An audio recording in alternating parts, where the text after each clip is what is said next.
The storm outside roared like it had something to prove.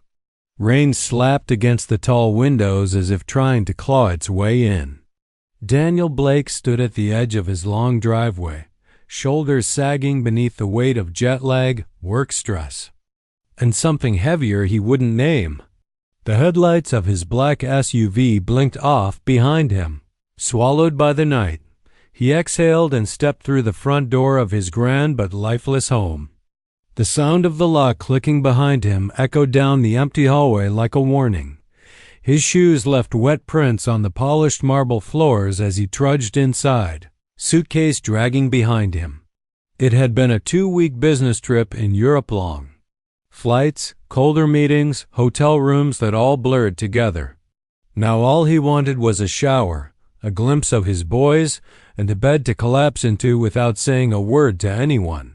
He didn't bother turning on the lights. The soft glow from the hallway chandelier was enough. The silence felt thick, but not the comforting kind. It was the silence of a house too big, too quiet, too full of ghosts. He climbed the staircase slowly, bone-tired, each step heavier than the last. He just wanted to see them, Ethan and Noah, make sure they were okay, kiss their foreheads maybe. Then sleep until the next day demanded more of him. But the moment his hand touched the bedroom door and pushed it open, everything stopped out. His breath caught. His pulse kicked. There, in the middle of his king-sized bed, were his 2 sons. Both 5 years old. Ethan on the left, Noah on the right. Fast asleep, curled tightly into each other like twin commas in a long sentence of grief. But they weren't alone. Lying beside them, firmly planted in Daniel's bed, was a large German shepherd. Its thick coat, black and tan, shimmered under the dim light. The dog's head rested gently on Ethan's small chest, rising and falling. With his breathing still, calm, present, Daniel's reaction was instant, volcanic. His voice tore through the quiet. "What the hell is going on here?" The dog stirred at the sound, head lifting, ears twitching, but it didn't bark. Instead, it nudged closer to the boys protectively, body tense but not aggressive. From the shadows near the window, someone moved fast. A figure sprang from the couch. Emily Monroe. The boy's nanny. She stood quickly, hands half raised, her voice barely above a whisper. "Please, don't shout. They just fell asleep." Daniel's eyes narrowed, fury crackling. Just beneath the surface. "You brought a dog into my house, into my bedroom? With my children? Are you out of your mind?" Emily stepped forward, trying to steady her voice. "Daniel, they were falling apart. Ethan hadn't eaten. Noah had a nosebleed from crying. So hard. That's Max. He's mine. He's trained. He's calm. He didn't move unless they did. He just laid beside them, and they settled. For the first time all week, they settled. But Daniel wasn't listening. Not to the reasoning. Not to the trembling in her voice. His anger snapped like a whip. He slapped her, sharp, sudden. Sound hit harder than the contact. Max let out a deep, warning growl, not loud, but enough to let everyone in the room know that he had seen, that he had heard. Emily reached her hand out immediately. "Max, stay." Daniel pointed to the door like it burned him. "You're fired. Take your things. Take that damn dog and get out." She didn't argue. She didn't cry. She turned. Quietly, gathering her coat from the chair. Max didn't move right away. He stood rooted to the floor, eyes locked on the sleeping boys as if trying to memorize them. His tail dropped. His ears flattened. He took one slow step toward the door, then stopped, turned his head, looked back again. He let out a soft, broken sound. A whimper so low and so human it made the air in the room feel thinner. His paws shifted like his heart was being pulled in opposite directions. He didn't want to leave. Not without them. Not now. Not when they finally slept without fear. But then Emily whispered his name again. Quieter this time, shaking, and he obeyed. Each step he took away from the bed looked like it hurt, as if something deep inside him, something instinctual, was screaming, I belong there. Just before they reached the door, Daniel's rage flared again.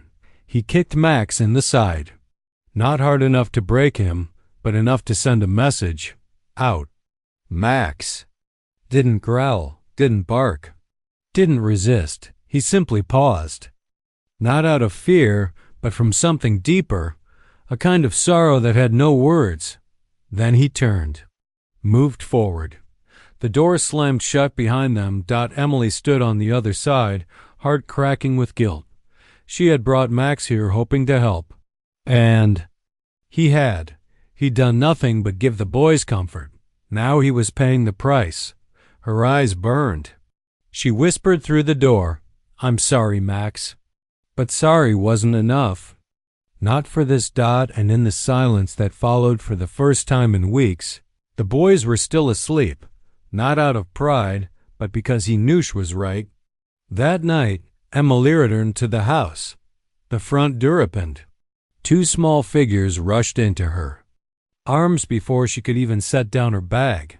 Emily, Max, their voices broke into laughter and relief all at once.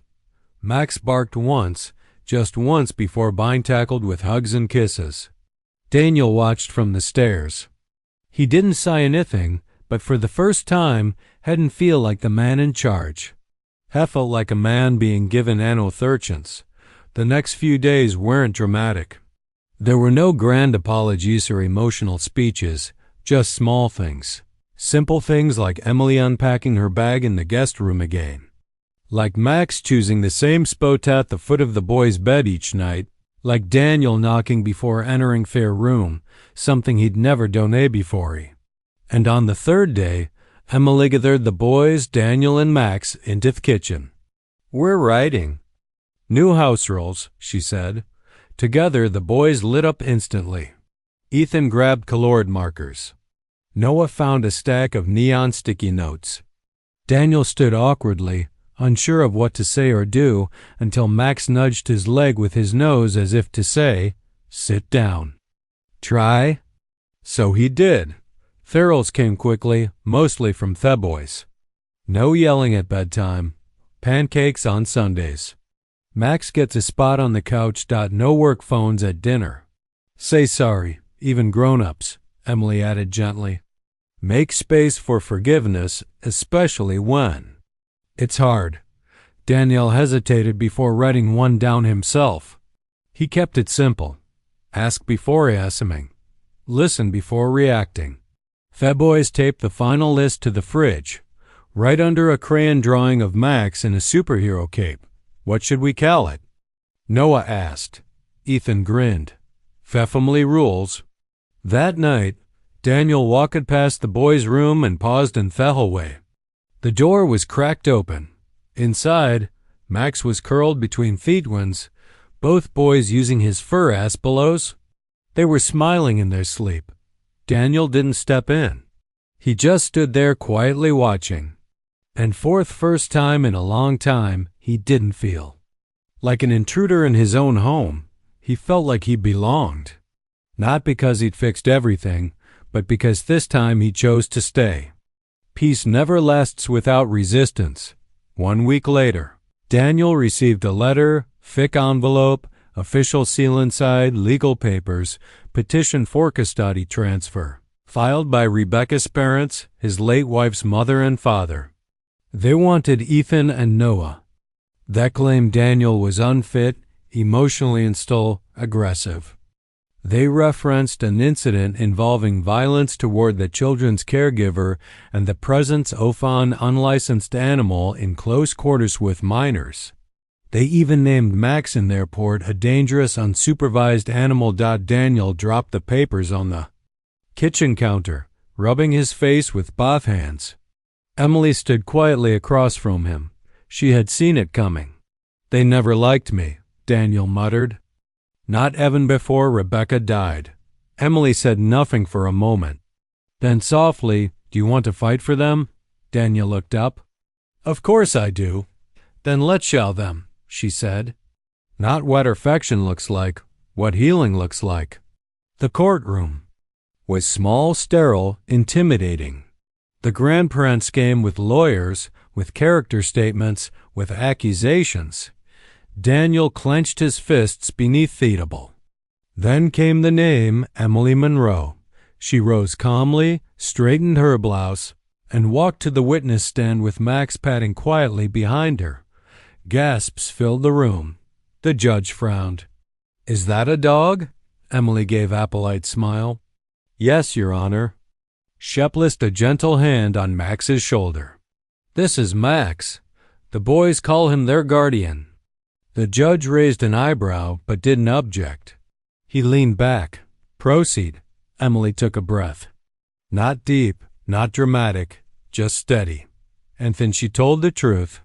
She spoke off the boys' night terrors, the screaming, the fear, the 14 nannies before her, the dozens of sleepless nights. And then she spoke of Max, how he didn't fix anything. He just stayed, laid beside them, watched over them, never left their side. Children don't always need professionals, she said. Sometimes they just need presence, consistency, a heartbeat next to. There's when the world feels like too much, the room wassailing. Then she added gently but firmly, I may not be their blood, but is stayed. Max stayed, and some to mess that's what makes a family. Daniel felt something shift in the room. Even Rebecca's mother blinked, not out of anger, but something that looked almost recognition. Then the judge did something no one expected. He asked to speak to the boys, Ethan and Noah. The courtroom doors opened and the twins walked in quietly, hand in hand, small, solemn, but steady. They sat together in witness chairs, their feet not quite hitching the floor. The judge leaned forward and asked softly, Is there anything you'd like to say? Ethan looked up first. We want to stay, Hesed. His voice didn't shake. With Dad, with Emily, with Max, Noah added, evanqueter, but firm. That's been our real family ever since Mom died. And that was it. No rehearsed speech, no tears, just truth. Spoken by two boys who finally felt safe. The judge cleared his throat, closed the file in front of him. Custody remains with the father. He looked directly at Daniel. Daniel didn't cry. Not in front of them, but his hands trembled in his lap, clenched. So tightly it left marks. And then Max walked over Cam and Shore. He pressed his body against Daniel's leg. Didn't bark, didn't move, just leaned in like he'd done so many nights before when words weren't enough. Life didn't become perfect after the trial. There were still hard days. Grief never truly leaves. It just changes shape. But something had shifted. Daniel stopped trying to control everything. He learned to listen, to stay. Emily was no longer the nanny. She was part of the home. Max was more than a dog. He was steady ground, the quiet heartbeat at the center of it all. And the boys, they laughed more. Now, on sunny afternoons, you'd find them in the backyard. Ethan racing Max across the grass. Noah curled up beside him with a book he couldn't quite read. Sometimes they'd both lie on his back, giggling as Max rolled over gently, pretending to be defeated. There were no more nightmares, no more cold silence, just joy, just love. And the kind of family that isn't defined by blood, but by who stays and woe heals with.